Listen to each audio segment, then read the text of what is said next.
How are you doing today, mi gente? I am XOJo and welcome to my bookish channel. I am so excited to talk to you about webtoons today because I absolutely freaking love webtoons. I think everyone should download it. I think there are amazing stories on there and I have 5 recommendations today ranging in genres. Before we get started, we have to get into our drink of the day. Today I'm gonna have this really cute caramel ribbon crunch. I don't know, I just thought it would be a little bit nice, you know? I'm so excited to talk to you about all these different webtoons because there are such good stories out there and I swear I'm super addicted to these stories.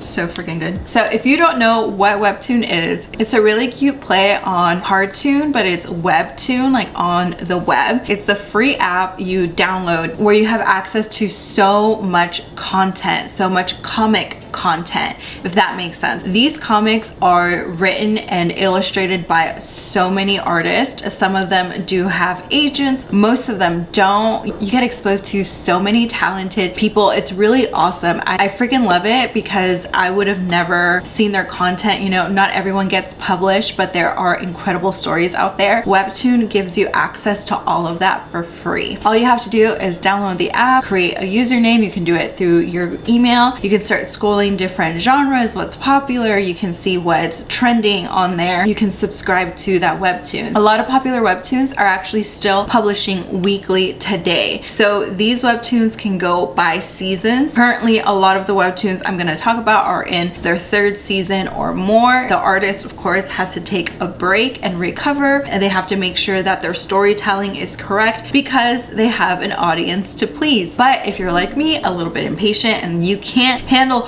waiting a whole week for your new webtoon, there are some options on there that I think are pretty cool. You can definitely look up webtoons that are 100% finished. I did that in between the ones that were producing a webtoon weekly. I just really wanted a good story that was already finished and I could just binge through. But you can also purchase an advanced webtoon. So what I mean by this, you can actually go on the profile and use real money to buy coins, and that will help you unlock the next X amount of comments that are gonna come out. So if you want the next 5 weeks and you don't want to wait 5 weeks for it, it'll give you an option to unlock that webtoon depending how many webtoons the author has finished ahead of time. I absolutely get lost reading so much of this because the drama is great, the writing is incredible, it's so cool seeing illustrations. You do not have to be into comic books to enjoy these illustrated web novels. You just have to like a good story, and if you're on here, I know it's because you enjoy a good story. So here are some of my top favorites. A lot of these webtoons are actually getting so popular, they're actually being picked up by publishers and printed, physically printed.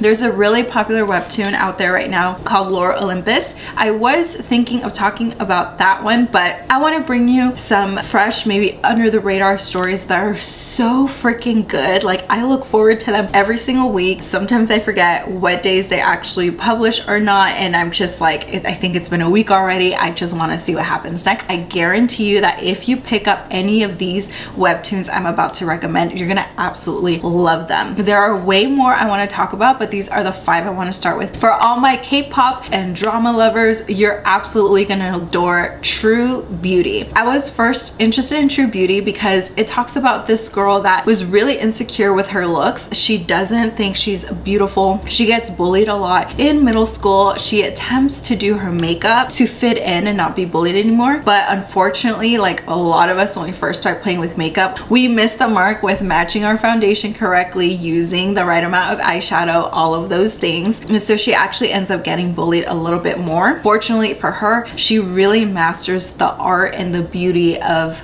makeup and how it can really boost your confidence or whatever. So I was really interested to see because it starts off with a bit of a cliffhanger where she shows you how some things ended up and then it goes back and explains everything that's happened to her that led up to that moment. It is pretty funny, it's very relatable. A lot of the comments on there talk about how this has been kind of healing for them because they were also insecure by their looks, and it really takes you on this journey of self-acceptance but also appreciating the art of makeup and just how creative MUAs are and how it can really bring someone's true self out, and it's not just about hiding or lying, all the mean things that people throw at women for using makeup. But of course we have a love triangle in there, so if you love love triangles, go definitely read it. We have multiple characters pursuing their dreams, including one specific character that is a trainee trying to become a K-pop idol, and there's a lot of tragedy in here as well. The webtoons do a really good job of giving trigger warnings at the beginning of the webtoon, because when you scroll down, that's how you're reading the webtoon. So they do a really good job of doing trigger warnings at the top, so don't worry, they're not gonna just throw something in your face that you did not sign up for, you were not ready for. True Beauty was really fun. It's really sweet. It became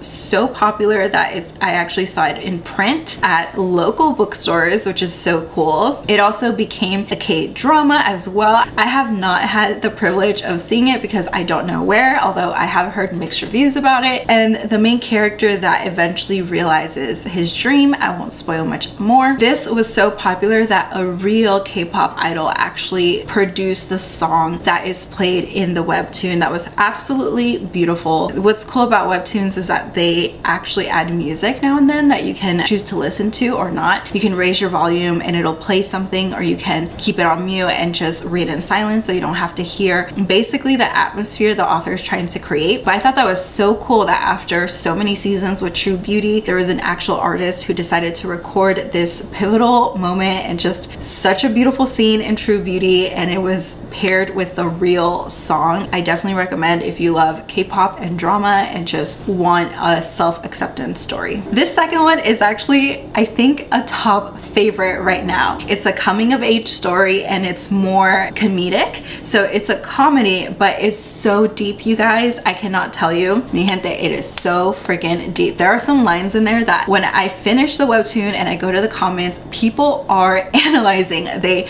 highlight those lines of just how much of an impact it made on them as an audience, and me too. This webtoon has beautiful friendships, definitely a journey of self-acceptance. It is so funny, it's so lighthearted, and has amazing twist. It's such a mystery. I wish this was finished. I could just binge it because it's incredible. And it's called The Cursed Princess Club. This comic is so cute. It has multiple kingdoms kind of based on fashion. So you have the plaid kingdom, you have the pastel kingdom, which is where our MC lives, you have the monochrome kingdom, and all these other kingdoms you get to learn about as you read. Now this story focuses on Gwen, and her siblings are absolutely beautiful. In fact, they're so beautiful, they legitimately sparkle. So all of the fairy tales we see, like Snow White singing to birds and they follow her, Aurora brushing past an enchanted forest and these blooms just sort of happen, are her legitimate siblings. So I'm not saying they are Aurora and Snow White, I'm saying they are so beautiful inside and out that they literally have sparkles on them. And so that also adds a comedic element to this comic, because sometimes the author will break that dimension of illustration and the characters themselves can actually grab their own sparkles or flowers that are growing around them. It is so amusing, but Gwen is so different from her family, okay? She's not traditionally gorgeous. She's actually more of like this olive green tone girl. Her hair isn't straight or wavy like her sister. She doesn't sparkle like her brother Jamie, but she is absolutely a treasure. She is so loving. Everyone absolutely loves the way she bakes, the way she cooks. When they are finally engaged to be married to the Plaid Kingdom boys, which are, you know, these hunk boys, she overhears one of them say that she got the ugly sister. And that really breaks her heart. I mean, these girls were so sheltered by their dad. Their mom passed away when they were all really young, and he never let them out of the castle, which is a whole other storyline in the comic. So she's never heard anyone criticize her looks because it's a legitimate law in the kingdom that they're not allowed to look at his daughters. Like, Jamie's allowed out, but no one's allowed to look at his daughters, and that's the first time she ever hears that she's ugly and she's not like her sisters. And this is so heartbreaking to her, and it just kicks off this whole series of events where she's trying to figure out her self-worth and what it means, and if she really cursed because she looks so different from her family. So she runs into this Cursed Princess Club, which is like this manor castle thing, and in this club there are all of these princesses from all over the kingdoms who are actually cursed. So they have their mouths sewn shut, or anything they touch just melts, or maybe they transform into a certain animal. And the president of this place was also once a princess, and the crown princess at that, and they call her Prez. So Gwen runs into this club by accident, but they're a really sweet, supportive group, and they don't think Gwen is actually cursed. They think it's more of an insecure issue, but there are little things throughout the story that make you question if there is a curse on Gwen's life, maybe not what we thought. So that's what I mean, it's a mystery. There's a lot of mystery around Gwen's mom, where she came from, why King Jack, her father, won't let them out, what's going on with the Plaid Princess, what's up with the king of the Plaid Kingdom and the king of the Pastel Kingdom, what's the rivalry there. And I think the top thing about this webtoon as well, I noticed in the comics so many people talked about their healing process in this comic, which I just think is absolutely powerful when you can move your audience and they resonate with something, and it will either help them understand something in themselves, in the world, or heal. It's just an incredible story if you can really move people that way. So I've heard so many people say how healing this was for them. For me, it's just a beautiful story to enjoy, but I think it will definitely move so many of you if you decide to pick it up. I believe it is also going to be printed. So I did see a pre-order pushed out by the author for this comic, so hopefully that will be released soon as well. There is a Diva Llama in there, and I think that's all you need to know. Diva Llama, sign me up. Number 3 is, I think I didn't even know was a thing. It's a reversed harem. Harem? There are those typical stories of a king and his consorts, and you know, he can have 1,000 of them or whatever. A reversed harem trope is when a woman leader has their own consorts and can have many of them, and this is called a harem. I hope I'm saying that right. I have a hard time with harem and consort sometimes, but we're gonna keep going. This is such a powerful, exciting, mysterious, fantasy, kind of comedic story. It is incredible if you like fantasy, if you like a powerful female MC, if you like maybe hot characters in there. This is definitely the story for you. And it's called Men of the Harem. So in this comic, we focus on Emperor Latrissel or Latril. I am so bad. It's a fantasy name. I'm very bad at this, but maybe Latril. So first of all, that's something I absolutely loved in the beginning, is that we don't call her Empress, we don't call her Queen, we don't call her Your Majesty Latril. It's immediately Emperor. I've never really seen that. I don't know how that works, because we hear about characters in history that have ruled. They're usually like Queen Elizabeth. There's that little gender switch, and I feel like the connotation behind that implies you're still below king, if that makes sense. I don't know. For me, that's how it's felt. So when I saw Emperor, I don't know, I just thought that was so cool that they didn't feel like they had to distinguish between Empress and Emperor, that Latril, being a woman, was just Emperor had this kingdom. She was absolutely played by this crown prince who promises to marry her. She fell in love so hard with him. He ended up marrying someone else completely just to take over the throne, and instead of letting her know, she was waiting for him for years, and when he finally comes back, it's to invite her to his wedding. The audacity, okay, the audacity of these freaking men. She decides to suck it up, get back at him. He doesn't believe she will ever get over him, and so she decides to start a harem, and the harem includes his younger brother, who does have feelings for Latril, although she doesn't know, and that's a whole other thing. I really love seeing all the different characters in this harem, because they are all trying to be her favorite consort. They all basically want to be her baby daddy. They want to make sure that they end up being her favorite and become the royal consort. So the favorite, of course, this means this comic has a lot of political games, and do some consorts actually love her, or they just want her for her power, and who does she want, and who is she gonna finally be with? But it's more than that. It's more than just a romance. There's so much going on in the kingdom. There's a lot of fantasy in here, because there's lore more about these specific dark lords that come every 500 years or so.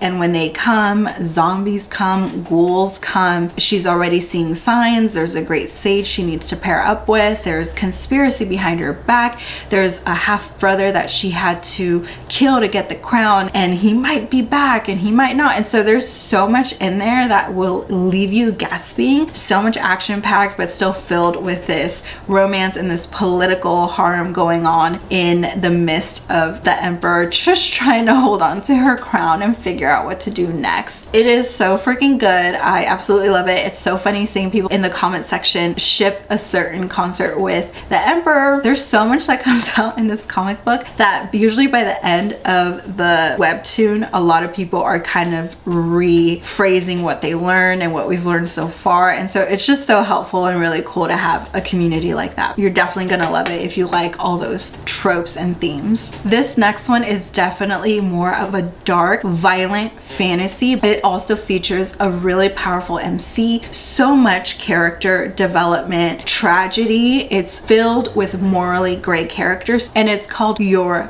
Throne. We have a super badass MC, Medea. She is both frightening and almost cruel, but also so intelligent and admirable. I feel like so many people in the comment section don't know what to make of her. Like, do we think she's unnecessarily violent, or do we think she's this amazing savior because it's a cruel world out there? And this is what I mean. This comic is incredible and very dark compared to the other comics I'm talking about. So Medea comes from the Salon family. Her father, I believe, is the Duke. I still have yet to learn all the different titles and hierarchy, but he's very, very high. They were so favored by the royal court, and she was destined to marry the crown prince, except out of nowhere he meets this other girl, Psyche. She's so the opposite of Medea. She is vibrant, she's golden, she's innocent, she's sweet, and Medea is obviously not having it because she was raised in a pretty abusive home where she was expected to really carry the Salon family name, and she's expected to finally get to that place of power, the highest you can get, and become a royal. And so instead of finally going through with the engagement that her father worked so hard to get her, that she worked so hard to get, they have to play this stupid like competition and see who wins. Let me cut it right here. It's not the selection. It's not like a court story where they're all competing for the prince's hands. We start off right away knowing that Psyche won. Somehow she won, and you can clearly see there are a ton of secrets here. We're told that the crown prince absolutely loves Psyche, but Medea is not entirely sure. And so there's just this whole storyline about the crown prince Eros and Medea and the type of character she is, and her right hand man, the Marquess Niccolo, and how he has feelings for her. And there's just so much that happens in here. We still don't know the full picture, what's gonna happen. The stories told are absolutely beautiful because one second you think you understand a character and you have decided they're good or they're bad. The next chapter, the author really gives you a rundown on how they grew up, who they are, why they're doing what they're doing, and your mind is just freaking blown. The author does warn quite often that this webtoon is pretty violent. It's not incredibly graphic. This isn't Game of Thrones on HBO where you can absolutely see everything, but it is more graphic than other webtoons where it's not entirely shown. Not to mention, it really focuses on two MC women coming together to fight the man, basically, instead of just being played the way the crown prince expects this to play out, and you know, the way he's playing them. There are some very heavy themes in here, so definitely watch out for that. But I would say it is beautiful. There's nothing in there that has made me absolutely uncomfortable or, you know, feeling like it was unnecessary. The author really does a great job of breaking down everyone's background so you really understand what's going on here. They do a really great job of revealing this over time. The last one I want to talk about is more of a historical fiction fantasy story. The author even goes as far as making their dialogue from back in the day. When, I don't even know. When did they speak like pray tell? That era. Okay, we're just gonna go there. It's called like Wind on a Dry Branch. If you like slow burn, talking about grief, an MC healing so much loss, kind of this grumpy, protective MC guy who is very soft for the leading lady, this is definitely the webtoon for you. It has a lot of lore dealing with spirits and demonic spirits and the plague and all of that. In this world, there are bishops and clerics that can bless and heal and like all of these things. It's really cool seeing the magic system in here and the way it's a profession. There's hidden history in this webtoon as well about a kingdom that is rumored to have paired up with some demonic forces, and so there's a lot of mystery in this webtoon as well. A lot of people love to see the story between Killian and Rita, and I absolutely freaking love Killian. He is like the perfect gentleman we all love to read in books. He has a very dark past still. He was supposed to be the crown prince, but his dad is serving out a curse because they betrayed this hidden kingdom that no one really talks about. There's just so much that happens in there. Rita was about to be buried alive because of this awful, powerful character in the kingdom she was in. She refused to be with him after she lost her husband. To retaliate, he actually ended up taking her daughter because she was so grieved she wasn't even aware of what was going on. He took her little girl from her and claimed to have sold her into slavery. By the time she realized it was too late, when he died, his last request was to bury her alive with him. He's freaking insane. Rita had no will to live anymore after losing her husband and her daughter, and this is where Killian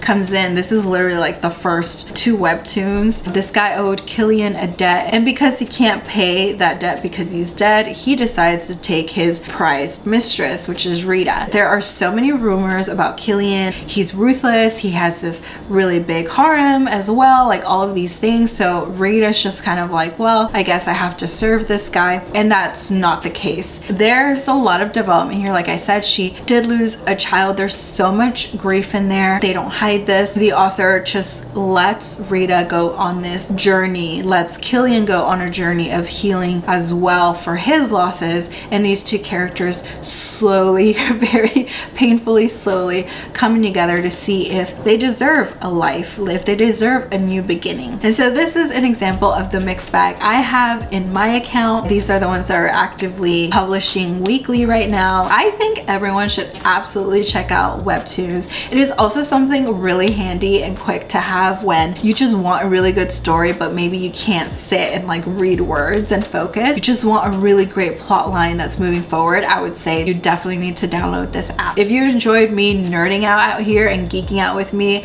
make sure you subscribe, like, comment, stick around and hang out. Thank you so much for watching. Let me know if you're gonna pick any of these webtoons or if you've read any of them, and I will see you in the next video. Bye.